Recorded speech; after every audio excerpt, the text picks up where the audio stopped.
അലൂസിന് tour പോകാനുള്ള dress എടുക്കാൻ വേണ്ടി ഞങ്ങളൊന്ന് ഇറങ്ങിയതാണ്. അപ്പോഴാണ് ഈ ഒരു കാഴ്ച കണ്ടത്. ജർമ്മനിയിൽ ഭിക്ഷക്കാരുണ്ടെന്ന് ഞാൻ ഇവിടെ വന്നതിന് ശേഷമാണ് കേട്ടോ മനസ്സിലാക്കിയത്. പിന്നെ ഒരു പുള്ളിക്കാരൻ ബബിൾസ് പറത്തി പിള്ളേരെ കളിപ്പിക്കുന്നത് കണ്ടു.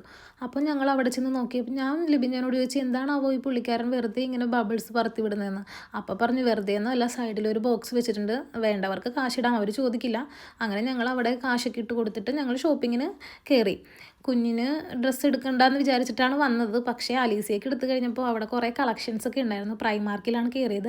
ഒന്നും പറയാനില്ല, എല്ലാം നല്ല അടിപൊളി കളക്ഷൻസ് ആയിരുന്നു. അങ്ങനെ ഒരു മഡ് ഷൂ എടുക്കാൻ വേണ്ടിയിട്ടാണ് വന്നത്. പക്ഷേ മഡ് ഷൂ എടുത്തു, അതുകൂടാതെ കുറേ ഡ്രസ്സുകളും വാങ്ങിക്കേണ്ടി വന്നു. എന്താണെന്നറിയില്ല, ഈ തവണ എനിക്ക് കാണുന്ന ഡ്രസ്സെല്ലാം ഇഷ്ടപ്പെടുമായിരുന്നു. അങ്ങനെ ഞാൻ എടുത്തു. ആദ്യം മുതൽ ഞാൻ ഒരെണ്ണം എടുത്തുള്ളൂ, ഒരു ഷൂവും ഒരു ഡ്രസ്സും വാങ്ങി. അവന് അത് നല്ല ഭംഗിയുണ്ടായിരുന്നു. ലിബിൻ അത് ഒത്തിരി ഇഷ്ടമായി. എനിക്കത് കണ്ടപ്പോൾ തന്നെ ഇഷ്ടമായി, അതുകൊണ്ട് ഞാനങ്ങനെ എടുത്തു. അങ്ങനെ ഷോപ്പിംഗ് ഒക്കെ കഴിഞ്ഞ് അവിടെ കുറേ നേരം കറങ്ങി നടന്ന് ഞങ്ങൾ വീട്ടിലോട്ട് പോയി.